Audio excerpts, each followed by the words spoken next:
সবগুলো নদীর কমতে শুরু করেছে বন্যার পানীয়। এ নিয়ে বিস্তারিত জানাতে ময়মনসিংহের ঈশ্বরগঞ্জ থেকে যুক্ত হচ্ছেন সহকর্মী হারুনুর রশিদ ও মৌলভীবাজার থেকে যুক্ত হয়েছেন সহকর্মী এম এ হামিদ। আমি শুরুতে চলে যেতে চাই হারুনুর রশিদের কাছে। রশিদ, বৃষ্টি ভেঙে যাওয়ায় যে দুর্ভোগে পড়েছেন মানুষের তা তো জানাবেন, এবং বৃষ্টি দ্রুত সময়ের মধ্যে আবারও তৈরি করতে কর্তৃপক্ষ কি ব্যবস্থা নিয়েছে?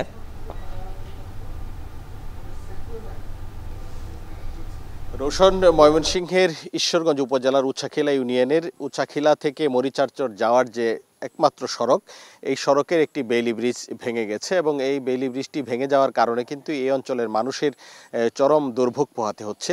বিশেষ করে চলাচলের ক্ষেত্রে এখান থেকে কিন্তু কোনো মানুষজন এখন মরিচারচর থেকে যে উচ্ছাখিলা বা ঈশ্বরগঞ্জ বা বিভিন্ন এলাকায় যে যাবেন তারা কিন্তু ভীষণ বিপাকে আছেন, তারা কিন্তু কোনোভাবেই যেতে পারছেন না। এবং এই বেইলি ব্রিজটি কয়েকদিনের প্রবল বর্ষণে পানির চাপে কিন্তু ভেঙে গেছে এবং বেইলি ব্রিজ ভেঙে নিচে পড়ে গেছে এবং বেইলি ব্রিজের পাশের যে মাটি সরে গেছে এবং সড়কের মধ্যেও কিন্তু একটি ব্যাপক ভাঙন দেখা দিয়েছে, যার কারণে এটি আসলে কখন ঠিক হবে বা কবে নাগাদ মেরামত হবে এটি কিন্তু এলাকাবাসীও এখন পর্যন্ত জানতে পারছেন না। এবং এই ব্রিজটি হচ্ছে সড়ক ও জনপদ বিভাগের। এটি কিন্তু গত বছরও এখানে এই পানির তোরে এখানে একটি ছোট কালভার্ট ছিল, সেই কালভার্টটি ভেঙে যায় এবং এটি ভেঙে যাওয়ার পরেই কিন্তু বিকল্প হিসাবে একটি বেইলি ব্রিজের ব্যবস্থা করে এখানকার সড়ক ও জনপদ বিভাগ।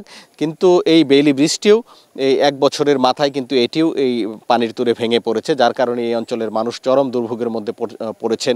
বিশেষ করে এটির পাশে একটি প্রাথমিক বিদ্যালয় রয়েছে, সেই বিদ্যালয়ের ছোট ছোট শিক্ষার্থীরা যারা যাওয়া আসা করেন তাদের চরম দুর্ভোগ হচ্ছে, তারা কিন্তু ঠিক সেভাবে ক্লাসে যেতে পারছে না, এটা আমরা জানতে পেরেছি। এছাড়াও এই অঞ্চলের বিশেষ করে মরিচারচর এলাকায় কিন্তু প্রচুর সবজি উৎপাদন হয় এবং এই সবজি পরিবহনের জন্যও এটি কিন্তু একটি গুরুত্বপূর্ণ সড়ক এবং এটি দিয়েই নিয়ে যেতে হয় স্থানীয় বাজার এবং ঈশ্বরগঞ্জ উপজেলা সদরের বাজারে।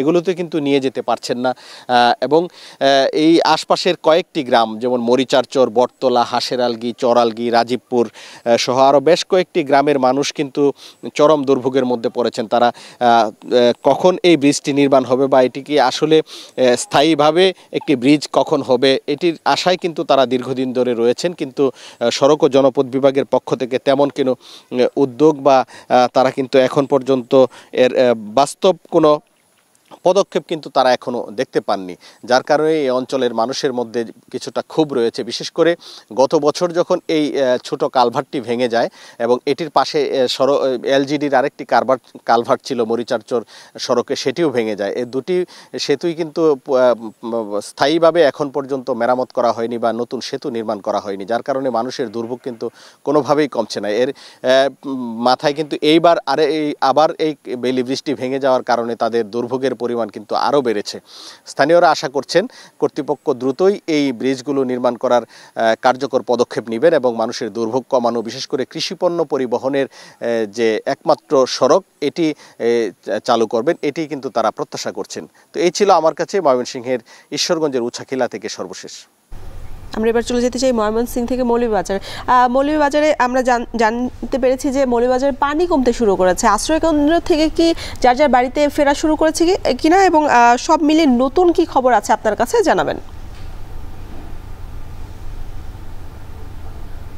রোশন, সুখের খবর হচ্ছে মৌলভীবাজারে সবগুলো নদ নদীর পানি কমতে শুরু করেছে, অর্থাৎ গতকাল রাত থেকে এখন পর্যন্ত বৃষ্টি না হওয়াতে এবং সকাল থেকে রুদ্র উজ্জ্বল দিন শুরু হয়েছে, যার কারণে মানুষের মনে অনেকটাই হাসি ফুটেছে এবং আশার বাণী হচ্ছে যে এই মুহূর্তে মনু নদীর পানি চাঁদনীঘাট পয়েন্টে 91 সেন্টিমিটার বিপদসীমার উপর দিয়ে, কুশিয়ারা নদী 10 সেন্টিমিটার বিপদসীমার উপর দিয়ে এবং জুড়ি নদী 196 সেন্টিমিটার বিপদসীমার উপর দিয়ে প্রবাহিত হচ্ছে। অপরদিকে রেল ব্রিজ এলাকায় মনু নদীর পানি বিপদসীমার 85 সেন্টিমিটার নিচ দিয়ে প্রবাহিত হচ্ছে এবং দলাই নদীর পানি 192 সেন্টিমিটার বিপদসীমার নিচ দিয়ে প্রবাহিত হচ্ছে। এতে করে যে নিম্নাঞ্চলগুলো প্লাবিত হয়েছিল সেগুলো থেকে পানি নামতে শুরু করেছে এবং শহর রক্ষা বাঁধের যে ভীষণ অবস্থা ছিল, সবাই টান টান উত্তেজনার মধ্যে ছিলেন কখন ভেঙে গিয়ে সারা শহর পানিতে ডুবিয়ে যায়, সেখান থেকে মানুষরা অনেকটা স্বস্তি ফিরে পেয়েছেন।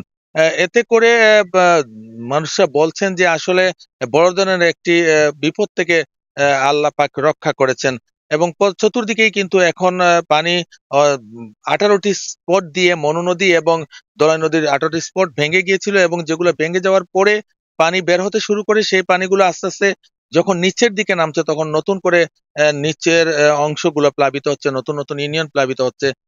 ইতিমধ্যে মৌলভীবাজার জেলায় প্রায় 2 লাখের উপরে মানুষ পানিবন্দী হয়ে পড়েছেন এবং 84টি আশ্রয় কেন্দ্র খোলা হয়েছে। 47টি আশ্রয় কেন্দ্রে এ পর্যন্ত 7,145 জন লোক আশ্রিত রয়েছেন।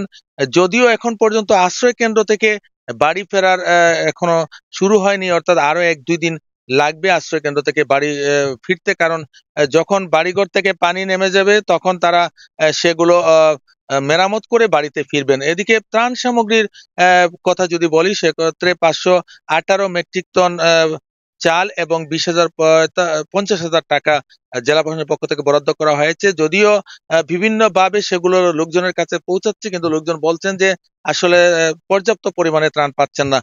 অপরদিকে ধলাই নদীর পানি নিচ দিকে এসে বিএনএসবি চক্ষু হাসপাতাল, পাসপোর্ট অফিস এগুলা প্লাবিত হয়ে গিয়েছিল এবং আস্তে আস্তে সেখান থেকে পানি নামা শুরু করেছে। আতঙ্কের মধ্যে ছিলেন তারা এবং এবং লোকজনের আশা যে এভাবে যদি পানি নামতে থাকে প্রতি 3 ঘন্টায় 2 থেকে 3, 4, 5 সেন্টিমিটার, তাহলে লোকজন বন্যা থেকে পরিত্রাণ পাবেন। এই ছিল আমার কাছে মৌলভীবাজার থেকে বন্যা নিয়ে সর্বশেষ।